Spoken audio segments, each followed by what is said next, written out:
যাচ্ছে আওয়ামী লীগের বিশেষ দায়িত্ব পেলেন হাসিনা কন্যা সাইমা ওয়াজেদ পুতুল। ধেয়ে আসছে আওয়ামী লীগ, পালাও ইউনূস পালাও, তোমার গদি আর বেশি দিন বাকি নাই। আজকে আওয়ামী লীগ। বাংলাদেশে ইউনূস সরকার নিয়ে আন্তর্জাতিক অঙ্গনে উচ্ছ্বাসের বাণে ভাটা লেগেছে। এক বছর আগেও প্রশংসায় পঞ্চমুখ প্রভাবশালী আন্তর্জাতিক সংবাদ মাধ্যমে এখন উঠে আসছে উদ্বেগ। ইউনূস আগামীকাল সকালে ক্ষমতা থেকে পালিয়ে যাবে, শেখ হাসিনা পরশুদিন সকালে এসে দায়িত্ব নেবে।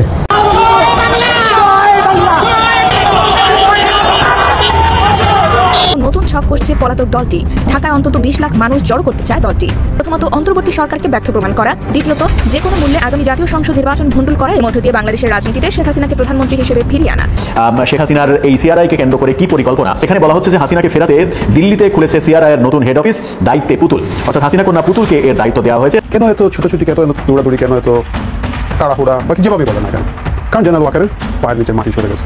ডক্টর মোহাম্মদ ইউনূস সরকার চারপাশে এমনভাবে বের দিয়ে রেখেছেন যে জেনারেল ওয়াকারের পক্ষে এই মুহূর্তে চাকরি বাঁচানো মুশকিল হয়ে গিয়েছে। কিছু বিড়ালকে তোমার পালানোর জায়গা করে দিতে হবে, নাহলে বিড়াল আটকা পড়েছে, বিড়াল বেরোতে পারছে না, কারণ এরা সবকটাই জানে, এরা ওয়াকার জানে তার অবস্থা কি হবে। প্রিয় দর্শক, এই মাত্র পাওয়া সর্বশেষ গরম বাংলা সংবাদ। নতুনভাবে আওয়ামী লীগের দায়িত্ব পেলেন শেখ হাসিনার কন্যা সাইমা ওয়াজেদ পুতুল। এই নিয়ে বাংলাদেশের সোশ্যাল মিডিয়ায় তুমুল উত্তেজনা সৃষ্টি হয়েছে। কি জন্য এই উত্তেজনা বাংলাদেশের সাংবাদিক মিডিয়ায়? তবে কি শেষ বেশ শেখ হাসিনা আবার বীরের বেশে বাংলাদেশে ফিরতে চলেছেন? আজকের এই ভিডিওটি মনোযোগ সহকারে দেখলে অনেক কিছু জানতে পারবেন। তাই আপনাদের কাছে অনুরোধ, আজকের এই ভিডিওটিকেও স্কিপ করবেন না। চলুন দর্শক, ভিডিওটি মনোযোগ সহকারে স্ক্রিনের মাধ্যমে পরিপূর্ণভাবে দেখে আসি। গত এক বছর ধরে ভারতে নির্বাসিত ও বাংলাদেশের বিতাড়িত প্রধানমন্ত্রী শেখ হাসিনা, তাকে ভারত সরকার একজন রাষ্ট্রপ্রধান হিসাবে প্রাপ্য যাবতীয় সুযোগ সুবিধা দিয়েছে বলেই জানা যাচ্ছে। তবে দিল্লিতে ঠিক কোথায় তাকে রাখা হয়েছে তা এখনো গোপন রেখেছে নয়াদিল্লি। বিশ্বের তাবর গোয়েন্দা সংস্থাও জানতে পারেনি শেখ হাসিনার বর্তমান ঠিকানা। তবে এটা জানা গিয়েছে, হাসিনা যে বাংলায় থাকেন সেখানে আধুনিক সুযোগ সুবিধা ও বিশেষ প্রশিক্ষিত কর্মচারী সহ একটি সুসজ্জিত কার্যালয় করে দিয়েছে ভারত সরকার। সেখানে সুরক্ষিত টেলিফোন লাইনও রয়েছে। জানা যায়, সেখান থেকে শেখ হাসিনা তার যাবতীয় কর্মকাণ্ড সোশ্যাল মিডিয়ায় প্রচার কাজ চালান। তবে দীর্ঘদিন তিনি ছেলে মেয়ে বা তার দলের শীর্ষ নেতাদের সঙ্গে সরাসরি সাক্ষাৎ করতে পারেননি। সেটা বিগত 2-3 মাসে ভারত সরকারের অনুমতি ক্রমে করছেন। এমন জানা যাচ্ছে, আওয়ামী লীগের বিশেষ দায়িত্ব পেলেন হাসিনা কন্যা সাইমা ওয়াজেদ পুতুল। জানা যাচ্ছে, আওয়ামী লীগের গবেষণা প্রতিষ্ঠান centre for research and innovation বা সিআরআই এর কাজকর্ম, যেখানে শেখ হাসিনা দেশ ছাড়ার পর থেকেই বন্ধ হয়ে পড়ে রয়েছে, এবার প্রতিষ্ঠানের দায়িত্ব পেলেন পুতুল। বাংলাদেশের রটনা নয়াদিল্লির অভিজাত এলাকা লুটিয়েন্স বাংলো জোনের কাছে একটি দোতলা ভবনকে কার্যালয় বানিয়ে হাসিনার কন্যা সিআরআই যাবতীয় কাজকর্ম পরিচালনা করছেন। প্রসঙ্গত, এই লুটিয়েন্স বাংলো জোনেরই কোনো একটি বাড়িতে থাকেন আওয়ামী লীগ নেত্রী শেখ হাসিনা, এমনটাই খবর। চলতি বছরের জানুয়ারিতে সাইমা ওয়াজেদ পুতুলের প্রতিষ্ঠিত সূচনা ফাউন্ডেশনের খোঁজে ধানমন্ডির 5 নম্বর রোডে অবস্থিত সুধা সদনে, যেখানে অভিযান চালিয়েছিল বাংলাদেশ দুর্নীতি দমন কমিশন বা দুদক। প্রথম দিকে কোনো ঠিকানায় সূচনা ফাউন্ডেশনের অস্তিত্ব খুঁজে পায়নি দুদক, কিন্তু 7 মাসের ব্যবধানে জানা যায়, হাসিনা কন্যা পুতুলের এই প্রতিষ্ঠানের বিরুদ্ধে অর্থ লুটপাট, কর ফাঁকি সহ বিস্তর দুর্নীতির প্রমাণ পেয়েছে দুদক। জানানো হয়, প্রতিবন্ধীদের সহায়তার নামে সূচনা ফাউন্ডেশন খুলে শেখ হাসিনা কন্যা সাইমা ওয়াজেদ পুতুল প্রায় 450 কোটি টাকা আত্মসাৎ করেছেন। এর প্রমাণও পেয়েছে দুদক। একই সঙ্গে 930 কোটি টাকার বেশি সন্দেহজনক লেনদেনের খোঁজ পায় তারা। এই অভিযোগে মামলাও দায়ের করা হয়েছে।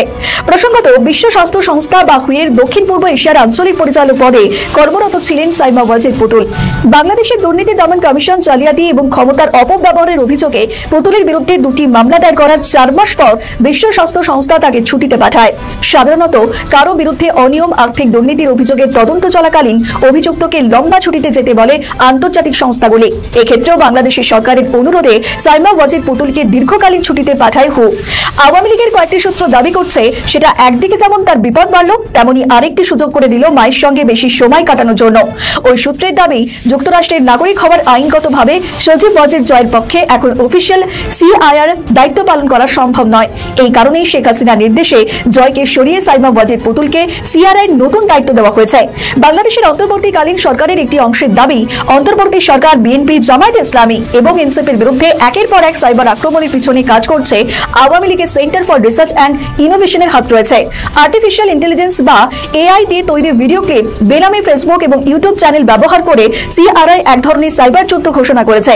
তাদের আরো দাবি, অন্তর্বর্তী সরকারের বিরুদ্ধে এক প্রকার প্রোপাগান্ডা মেশিন হিসাবে কাজ করছে সিআরআই, যা এখন পরিচালিত হচ্ছে ভারত থেকে।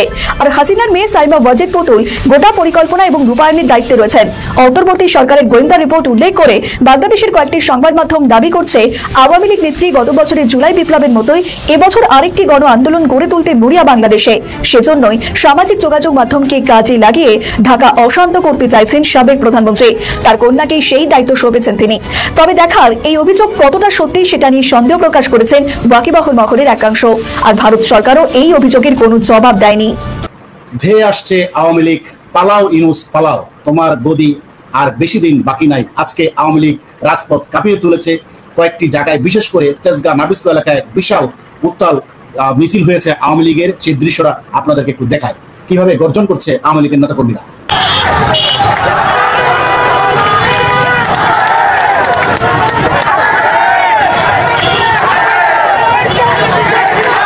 অর্থাৎ হাজার হাজার লোক বের হয়ে পড়েছে আওয়ামী লীগের এই মিছিলে।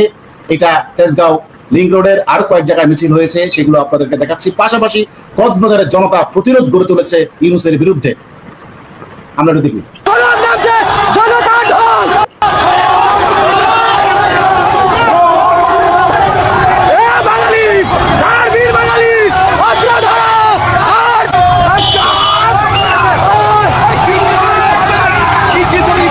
বলছে বীর বাঙালি অস্ত্র ধরো, যুদ্ধে ঝাঁপিয়ে পড়ো।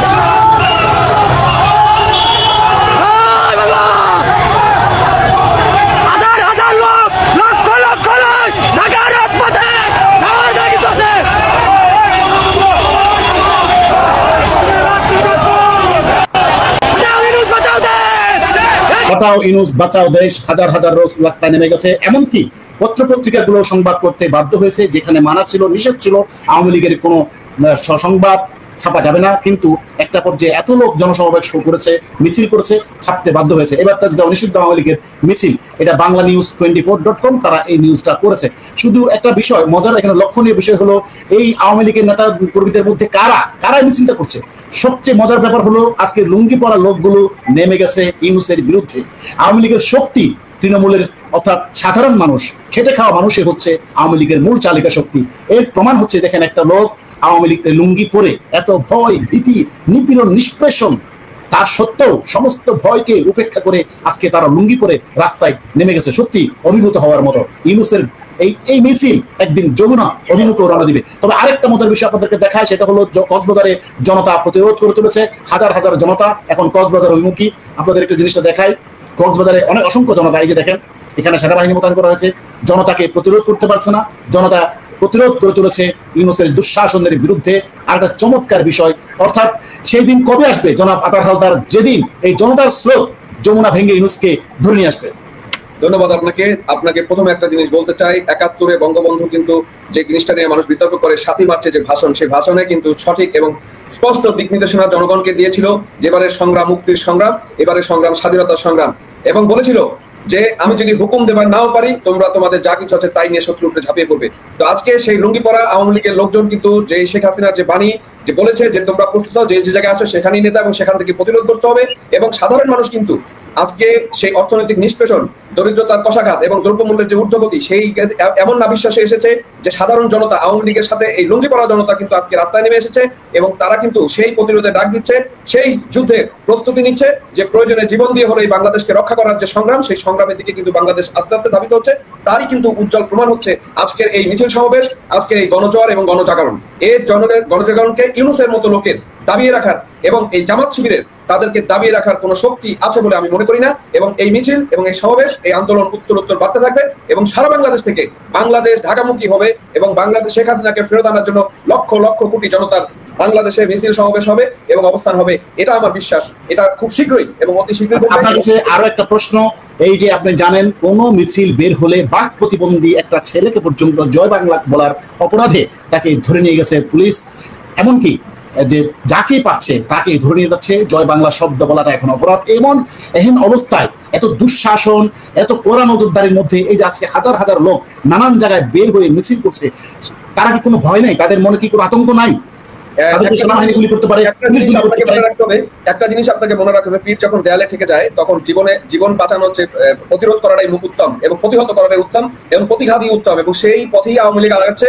যেহেতু আওয়ামী লীগের সমস্ত স্পেস আপনি বন্ধ করে রেখেছেন, সমস্ত জায়গায় কথা বলা আপনি বন্ধ রেখেছেন এবং মানুষের কথা বলা আপনি বাক প্রতিবন্ধীকেও পর্যন্ত অ্যারেস্ট করছেন এবং কাউকে ছাড়ছেন। আপনি সাংবাদিক মঞ্জুর পান না যে সত্য কথা বলতো, সে তো আওয়ামী লীগের পক্ষে বলে নাই, কিন্তু আজকে বাক স্বাধীনতার কথা বলে যে কথা বল সত্য কথা তুলে ধরছে তাকেও আপনি অ্যারেস্ট করছেন। সুতরাং বাংলাদেশের মানুষের পিঠ দেয়ালে ঠেকে গেছে। এখন বাংলাদেশের মানুষ ঘুরে দাঁড়াবে এবং ইউনূস রেজিমের এটাই পতনের লক্ষণ এবং শেষ সময়, এটা আমি বিশ্বাস করি।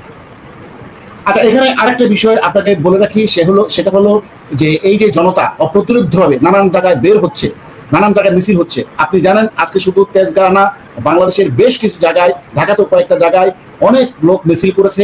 ইতিমধ্যে আমরা ইয়াগুলো পেয়েছি, ভিডিও ক্লিপগুলো পেয়েছি। এই যে জনতার প্রতিরোধ, আপনার কি মনে হয় ইউনূসের পতন কি সময়ের অপেক্ষা মাত্র?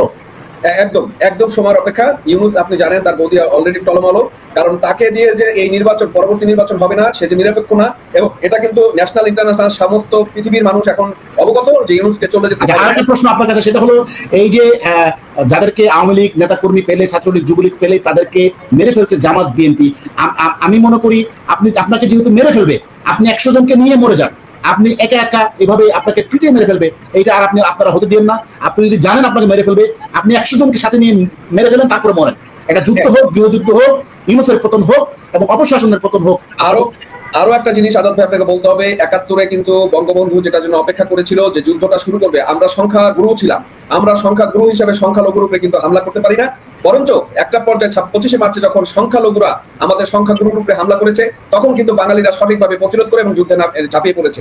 আপনি দেখেন এবারও কিন্তু সেই ঘটনা, যে বাংলাদেশের সংখ্যাগুরু জনগোষ্ঠী হচ্ছে আওয়ামী লীগ, অথচ তাকে দাবি রাখার জন্য এমন কোনো কাজ নাই, এমন কোনো অপরাধ নাই যে এই তত্ত্বাবধায়ক এই অন্তর্বর্তী সরকার বা ইউনূস এবং তার প্রশাসন করছে। এবং আমি বলবো পুলিশ প্রশাসনকে, আমি স্পেশালি বলবো, আপনাদের উপরে যে হামলা হয়েছে সেটার প্রতিরোধে, সেটার বিরুদ্ধে একমাত্র কথা বলেছে আওয়ামী লীগ, এবং আপনারা এখন থেকে সোজা হয়ে যাবেন, আপনারা এখন থেকে বাস্তবতা বোঝার চেষ্টা করবেন। এই আওয়ামী লীগকে দাবি রাখা সম্ভব না, আপনাদের হত্যার বিচার কিন্তু এই আওয়ামী লীগ করবে। সুতরাং আপনারা আওয়ামী লীগের নেতা কর্মীদের অ্যারেস্ট করা, গ্রেফতার করা বন্ধ করেন, না হয় অচিরেই আপনাদের বিরুদ্ধে যে ব্যবস্থা হবে সেটার জন্য কিন্তু আপনারা দায়ী থাকবেন। সেজন্য ছবিতে লক্ষ্য করেন, আদার হালদার এই যে সেনাবাহিনীর এপিসি এখানে জনতার সামনে দাঁড় করিয়েছে, জনতা এপিসি কার ভয় পায় না। সেনাবাহিনী নপুংসক কুলাঙ্গার বট বাহিনীতে রূপান্তর হয়েছে, এদেরকে আপনাদের ভয় পাওয়ার কোনো কারণ নাই। এরাও পায়ের নিচে যাবে, এরা যদি কোনো পক্ষপাতিত্ব করে, কোনো জঙ্গিবাদ আশ্রয় নেয়, এই সেনাবাহিনীকে পায়ের তলে দিতে হবে। এরা বাংলার সেনাবাহিনী আর নয়, সার্বভৌমত্বের রক্ষা এদের দায়িত্ব নয়, এরা জঙ্গিবাদকে রক্ষা করার দায়িত্ব, এরা সন্ত্রাস করা এই সেনাবাহিনীর দায়িত্ব। সুতরাং এদের এপিসি কামান এদেরকে ভরে দিতে হবে, এটা মনে রাখবেন। ধন্যবাদ সবাইকে। আমি এই কথাটা বলতে চাই, যে সেনাবাহিনী বাংলাদেশের জনগণের উপকারে আসে না, কাজে আসে না, প্রয়োজনীয় সময় দেশকে রক্ষা করতে পারে না, সেই সেনাবাহিনীকে জনগণ যে কোনো সময় দুমড়ে মুচড়ে ফেলতে পারে। এটা এখন সময় শুধু অপেক্ষা মাত্র। এই সেনাবাহিনী যে কাজ করছে, এখনো সময় আছে, তাদেরকে আমরা বলবো আপনারা দেশের স্বাধীনতা সার্বভৌমত্বের পক্ষে আসেন, না হয় আপনি নিরপেক্ষ থাকুন, বাংলাদেশের প্রত্যেকটা জনগণের পক্ষে থাকুন, কোনো পক্ষপাতিত্ব নয়। আপনার জঙ্গিবাদ কায়েম করার জন্য আপনাকে দায়িত্ব দেওয়া হয়নি। সুতরাং আপনাকে সার্বভৌমত্ব রক্ষার প্রতিটা জনগণের ন্যায় নিরপেক্ষতার প্রশ্নে আপনি আকর্ষণ থাকবেন, এই প্রত্যাশা করি। না হলে আপনাদের এই ট্যাঙ্ক কামা আপনাদের ভিতরে চলে যাবে। বাংলাদেশে ইউনূস সরকার নিয়ে আন্তর্জাতিক অঙ্গনে উচ্ছ্বাসের বাণী ভাটা লেগেছে। 1 বছর আগেও প্রশংসায় পঞ্চমুখ প্রভাবশালী আন্তর্জাতিক সংবাদ মাধ্যমে এখন উঠে আসছে উদ্বেগ। সবশেষ জাপানের প্রাচীন এবং প্রভাবশালী পত্রিকা দ্য জাপান টাইমসে প্রকাশিত এক নিবন্ধে বাংলাদেশকে তুলনা করা হয়েছে দক্ষিণ এশিয়ার টাইম বোমা হিসেবে। বলা হয়েছে শেখ হাসিনার পতন বাংলাদেশকে ঠেলে দিচ্ছে পাকিস্তান ধাঁচের অরাজকতার দিকে। জাপান টাইমসে প্রকাশিত নিবন্ধটি মূলত তৈরি করেছে প্রজেক্ট সিন্ডিকেট নামের একটি সংস্থা। আন্তর্জাতিক অলাভজনক এই সংবাদ মাধ্যম সংস্থাটি বৈশ্বিক বিভিন্ন বিষয়ে বিশ্লেষণ ও মন্তব্য প্রতিবেদন তৈরি করে। বাংলাদেশ নিয়ে প্রায় 1 মাস আগে তাদের তৈরি করা প্রতিবেদনটি জাপান টাইমস ছাড়াও কয়েকটি বিদেশি সংবাদ মাধ্যমে প্রকাশিত হয়েছে। ফলে দেশের জন্য তৈরি হয়েছে এক অশনি সংকেত। গত 1 মাসে আরো কয়েকটি প্রভাবশালী মিডিয়াতেও ইউনূস সরকার নিয়ে মোহভঙ্গের প্রতিবেদন ছাপা হয়েছে। এতে প্রশ্ন উঠছে, দেশে বিদেশে অধ্যাপক ইউনূসের শক্তিশালী পিয়ার নেটওয়ার্ক কি ব্যর্থ হচ্ছে, নাকি সত্যি ভয়াবহ বিপর্যয়ের মুখোমুখি বাংলাদেশ, যা থেকে আর মুখ ফিরিয়ে রাখতে পারছে না আন্তর্জাতিক সম্প্রদায়? পতনের 1 বছর পূর্তির দিনে গত 5ই August Bangladesh is a South Asian time bomb শিরোনামে বিশেষ নিবন্ধ প্রকাশ করে প্রজেক্ট সিন্ডিকেট। বাংলায় এই শিরোনামের অর্থ বাংলাদেশ দক্ষিণ এশিয়ার এক টাইম বোমা।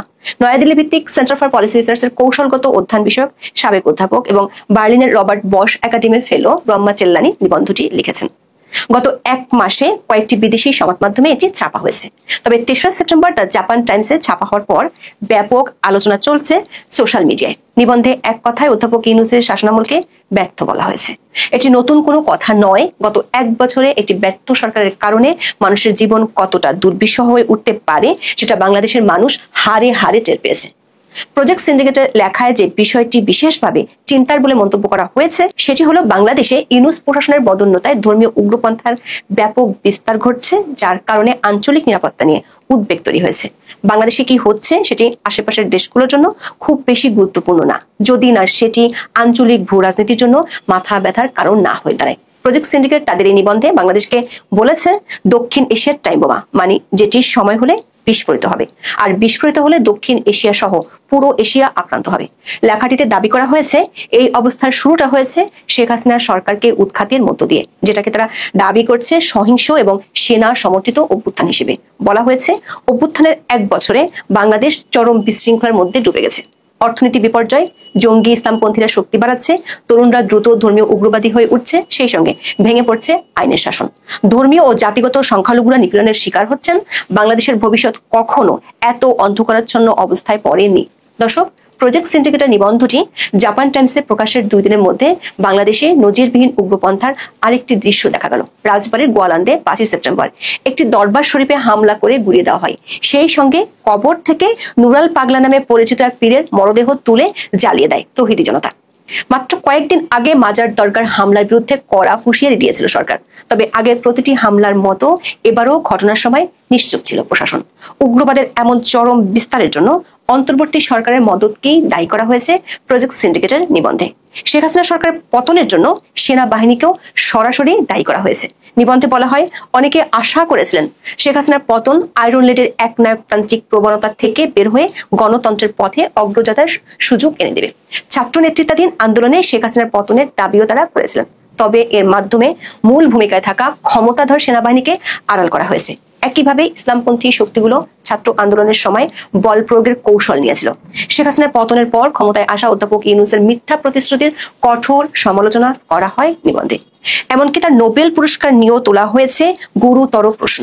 বলা হয় নোবেল কমিটির পুরস্কারটি ছিল মূলত ভূ রাজনৈতিক সংকেতের বহিঃপ্রকাশ। গ্রামীণ ব্যাংকের প্রকৃত প্রভাবের চেয়ে অন্য হিসাব নিকাশ এখানে কাজ করেছে।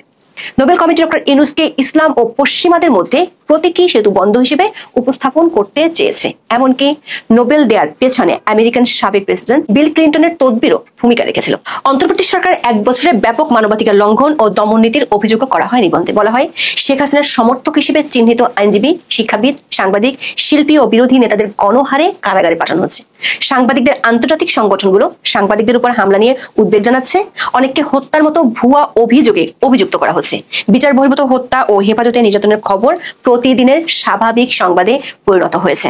ইউনূস সরকারের সময় সবচেয়ে ভয়াবহ দিক হিসেবে জঙ্গি ইসলামপন্থীদের পুনর্বাসনকে তুলে ধরা হয় নিবন্ধে। প্রজেক্ট সিন্ডিকেট বলছে অধ্যাপক ইউনূসের অন্তর্বর্তী সরকার হলো সামরিক ও ধর্মীয় জোট সরকার। তারা শুরুতেই জঙ্গি গোষ্ঠীগুলোর উপর থেকে নিষেধাজ্ঞা তুলে নেয়, বহু জঙ্গিকে মুক্ত করে দিয়েছে। বাংলাদেশে কারা অধিদপ্তরের হিসাব মতে এখনো ফাঁসির দণ্ডপ্রাপ্ত 9 জন সহ 79 জঙ্গি পলাতক আছে। 350 জঙ্গিকে জামিন দেওয়া হয়েছে। প্রজেক্ট সিন্ডিকেট গুরুতর একটি অভিযোগ এনেছে। তাদের দাবি ইউনূস সরকারের পরিষদে কয়েকজন চরমপন্থী উপদেষ্টা আছেন। চরমপন্থার কারণে ধর্মীয় সংখ্যালঘুর পাশাপাশি কট্টর ইসলামপন্থীদের দৃষ্টিতে ভ্রষ্ট মুসলিম সম্প্রদায়ও নির্বিচার হামলার শিকার হচ্ছে। অশালীন পোশাক পরার অভিযোগ তুলে নারীদের প্রকাশ্যে লাঞ্ছনা ও হামলা করা হচ্ছে। দেশ জুড়ে দ্রুত জেগে বসছে তালেবান ধাঁচের নৈতিক বা মোরাল পুলিশি সংস্কৃতি। নিবন্ধে বলা হয় বাংলাদেশ এক সময় মুসলিম বিশ্বের ধর্ম নিরপেক্ষ গণতন্ত্রের প্রতিশ্রুতির প্রতীক ছিল। কোভিড মহামারীর আগ পর্যন্ত অর্থনৈতিক উন্নয়ন ও সামাজিক স্থিতিশীলতায় উল্লেখযোগ্য অগ্রগতি করেছিল। তবে এখন দেশটি পাকিস্তানের মতো অচল অবস্থায় ডুবে যাওয়ার ঝুঁকির মধ্যে রয়েছে। বাংলাদেশের অস্থিরতা আঞ্চলিক ঝুঁকি বাড়িয়েছে বলে দাবি করা হয় নিবন্ধে। যুক্তরাষ্ট্রকে সতর্ক করে বলা হয় ভারত শেখ হাসিনার পতনের ঝুঁকি তাৎক্ষণিকভাবে অনুধাবন করেছিল, কিন্তু যুক্তরাষ্ট্র সরকার পরিবর্তনকে সমর্থন করে। তবে বাংলাদেশে অচল অবস্থা চলতে থাকলে যুক্তরাষ্ট্রের নেতৃত্বাধীন মুক্ত, সমৃদ্ধ ও স্থিতিশীল ইন্দো প্যাসিফিক করার প্রচেষ্টা মারাত্মক জটিলতায় পড়বে। কেউ কেউ সতর্ক করেছেন বাংলাদেশ বৈশ্বিক অস্থিরতার আরেকটি কেন্দ্রে পরিণত হতে পারে, আর সেক্ষেত্রে দূরবর্তী দেশগুলো নিরাপদ থাকবে না। এমন অবস্থায় আন্তর্জাতিক সম্প্রদায়কে চোখ বন্ধ করে না থাকার পরামর্শ দেওয়া হয় নিবন্ধে। দর্শক, প্রজেক্ট সিন্ডিকেটের নিবন্ধের বিশেষ গুরুত্ব রয়েছে আন্তর্জাতিক সম্প্রদায়ের কাছে, কারণ এই প্রতিষ্ঠান বিশ্বের 156 দেশের মোট 543টি প্রভাবশালী সংবাদ প্রতিষ্ঠানের সঙ্গে জড়িত। আবার প্রতিষ্ঠানটির সঙ্গে সারা বিশ্বের প্রভাবশালী রাজনীতিক, নীতি নির্ধারক, গবেষক, ব্যবসায়ী এবং নাগরিক কর্মীদেরও ঘনিষ্ঠতা রয়েছে। তাদের দৃষ্টিভঙ্গির প্রতিফলন ঘটতে দেখা যায় বিভিন্ন নিবন্ধে। এর আগেও 2024 সালের ডিসেম্বরে বাংলাদেশে চরমপন্থার উত্থানের আশঙ্কা জানিয়ে একই লেখকের আরেকটি নিবন্ধ প্রকাশ করেছিল প্রজেক্ট সিন্ডিকেট। সেখানেও ডক্টর ইউনূসের ভূমিকার কঠোর সমালোচনা করা হয়। বলা হয় 84 বছর বয়সী ইউনূস কার্যত সামরিক মৌলবাদী শাসনের বেসামরিক মুখ ছাড়া আর কিছু নন। প্রজেক্ট সিন্ডিকেট ছাড়াও অন্তর্বর্তী সরকারের সমালোচনা করে আন্তর্জাতিক মিডিয়ায় গত কয়েক মাসে বেশ কয়েকটি নিবন্ধ প্রকাশ হয়েছে। এর মধ্যে যুক্তরাষ্ট্রের প্রভাবশালী সংবাদ মাধ্যম নিউ ইয়র্ক টাইমসে 14 আগস্ট সবচেয়ে কড়া ভাষায় সমালোচনা করা হয়। বিপ্লবের 1 বছর পর বাংলাদেশে আশা পরিণত হচ্ছে হতাশায়, এমন শিরোনাম ছিল নিবন্ধের। বলা হয় বাংলাদেশে পরিবর্তনের গতি ধীর হয়ে যাওয়ার উদ্বেগ বাড়ছে। প্রতিশ্রুত নির্বাচন এখনো কয়েক মাস দূরে, অর্থনীতি হোঁচট খাচ্ছে, আর পুরনো সমস্যাগুলো রয়ে গেছে আগের মতোই। নিউ ইয়র্ক টাইমস লিখেছে, বাংলাদেশকে নতুনভাবে গড়তে চেয়েছিল শিক্ষার্থীরা। তারা নোবেল শান্তি পুরস্কার জয়ী ডক্টর ইউনূসকে অন্তর্বর্তী সরকার প্রধানের দায়িত্ব দেন। তার দায়িত্ব ছিল দেশকে বিশৃঙ্খলা থেকে স্থিতিশীলতার পথে নিয়ে আসা। কিন্তু অনেক বাংলাদেশি এখন পরিবর্তনের ধীর গতিতে হতাশ। তারা ভাবছে আবু সাইদের মতো প্রতিবাদকারীরা অর্থহীন প্রাণ দিয়েছিলেন। এর আগে অন্তর্বর্তী সরকারের মৃত্যু হিসেবে পরিচিত আল জাজিরাকেও সমালোচনা করতে দেখা গেছে। আওয়ামী লীগ সরকারের পতনের বর্ষপূর্তির দিনে তাদের বিশেষ প্রতিবেদনের শিরোনাম ছিল হাসিনার পতনের 1 বছর পর আশা আর অচল অবস্থার দোলা চলে বাংলাদেশ। এতে বলা হয় 15 বছরের অগণতান্ত্রিক শাসনের অবসানের পর প্রতিবাদকারীরা চেয়েছিল বাস্তব পরিবর্তন। তবে রাজনৈতিক গোষ্ঠীগুলোর ক্ষমতার লড়াই আর সংস্কারের প্রতিশ্রুতি ভঙ্গ হওয়ায় অস্থিতিশীলতার আশঙ্কা ঘনীভূত হচ্ছে। দর্শক, দেশে তলানিতে থাকা জনপ্রিয়তার মধ্যে আন্তর্জাতিক অঙ্গনে ক্রমবর্ধমান সমালোচনা ডক্টর ইউনূসের জন্য আরো চাপ তৈরি করছে। প্রশ্ন হলো, ডুবতে থাকা তরীর ক্যাপ্টেন হিসেবে তিনি আর কতটা তলিয়ে যাওয়ার অপেক্ষা করবেন, নাকি দেশ বিদেশের সমালোচনাকে তিনি আগের মতোই থোড়াই কেয়ার করবেন যমুনার চেয়ারে আসীন থেকে।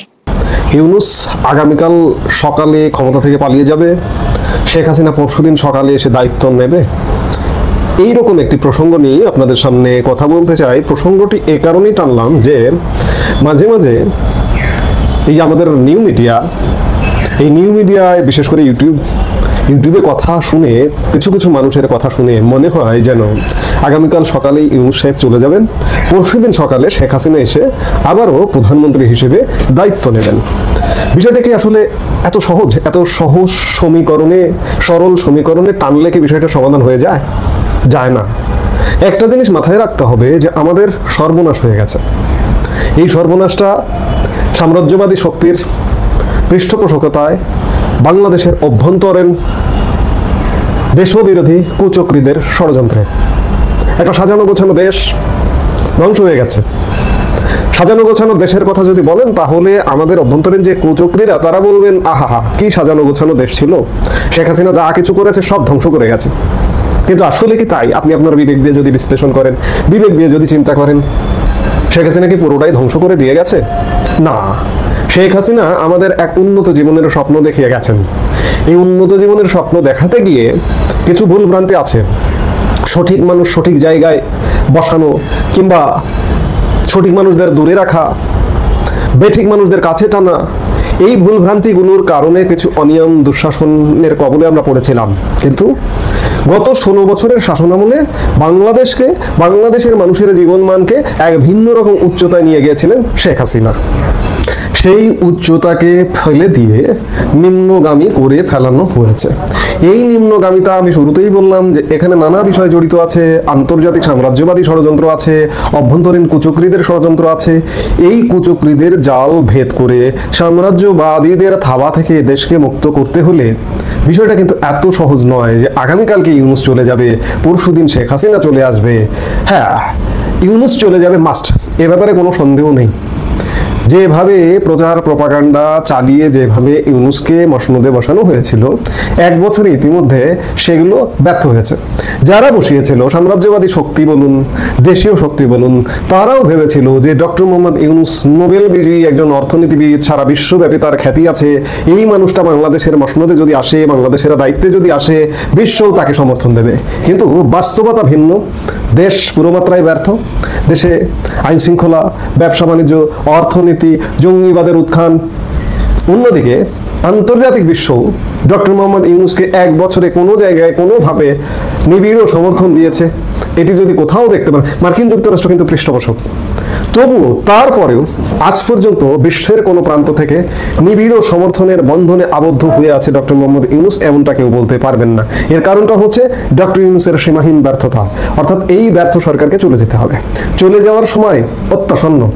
দেশি বিদেশি পক্ষ, এমনকি যে পক্ষগুলো তার এক সময় মনে করেছিল, কিন্তু সেই পক্ষগুলো এখন মনে করছে যে না, এটি হবে না। বিশেষ করে আমি যদি বলি যে দেশি বিদেশি নানা মাধ্যম থেকে এটি অন্ততপক্ষে সুস্পষ্ট যে ডক্টর মোহাম্মদ ইউনূসকে ক্ষমতায় বসানো, শেখ হাসিনার পতন ঘটানো, বাংলাদেশের সামরিক বাহিনীর এখানে একটা প্রচ্ছন্ন সমর্থন আছে।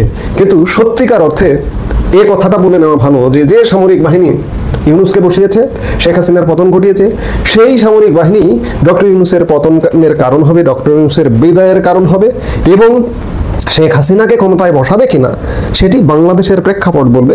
কারণটা হচ্ছে যে অনেকেই মনে করেন, বলেন যে শেখ হাসিনা চলে গেছেন, শেখ হাসিনা পদত্যাগ করেননি, তিনি বাংলাদেশের বৈধ প্রধানমন্ত্রী। অবশ্যই তিনি পদত্যাগ করেননি, তিনি বাংলাদেশের বৈধ প্রধানমন্ত্রী। কিন্তু তিনি কি আবারও প্রধানমন্ত্রী হিসেবে ইনস্টল হবেন? এই বাস্তবতা কি আছে? না, এটি একদম অসম্ভব। শেখ হাসিনা নিজেও মনে করেন না যে তিনি প্রধানমন্ত্রী হিসেবেই বাংলাদেশে ফিরে আসবেন। তিনি মনে করেন, বা তিনি যেটি চান, আপনারা ইতিমধ্যেই শুনেছেন যে বাংলাদেশে একটি অবাধ, নিরপেক্ষ, সুষ্ঠু নির্বাচন, সারা পৃথিবীব্যাপী গ্রহণযোগ্য নির্বাচন হতে হবে, এবং সেই নির্বাচনে ক্ষমতায় আসবার স্বপ্ন দেখছে শেখ হাসিনা কিংবা শেখ হাসিনার দল। এই স্বপ্নটা কিন্তু খুব কাছাকাছি চলে এসেছে। কেন কাছাকাছি চলে এসেছে? বর্তমান যে বিদ্যমান ব্যবস্থা, এই বিদ্যমান ব্যবস্থা সব বিচারে ফেল করেছে। যেমন সরকার ফেল করেছে, ঠিক তেমনি যে রাজনৈতিক দলগুলো এই সরকারের সমর্থনে আছে, সেই দলগুলো ইতিমধ্যে ফেল করেছে। তাদের কর্মসূচি দিয়ে, তাদের গ্রহণযোগ্যতা দিয়ে তাদের গ্রহণযোগ্যতা হারিয়ে ফেলেছে। আওয়ামী লীগ কাজে কর্মে নেই, আওয়ামী লীগ কর্মসূচিতে নেই। শুধুমাত্র না থাকবার কারণে 16 বছরের যতটুকু অনিয়ম দুঃশাসন ছিল সেগুলো মানুষ ভুলতে বসেছে। এর কারণটা হচ্ছে ইউনূস সরকারের সীমাহীন ব্যর্থতা, এবং অন্যান্য যে রাজনৈতিক দলগুলো কার্য করছে তাদের বিতর্কিত একের পর এক কর্মকাণ্ডে মানুষ 16 বছরের দুঃশাসন ভুলতে বসেছে।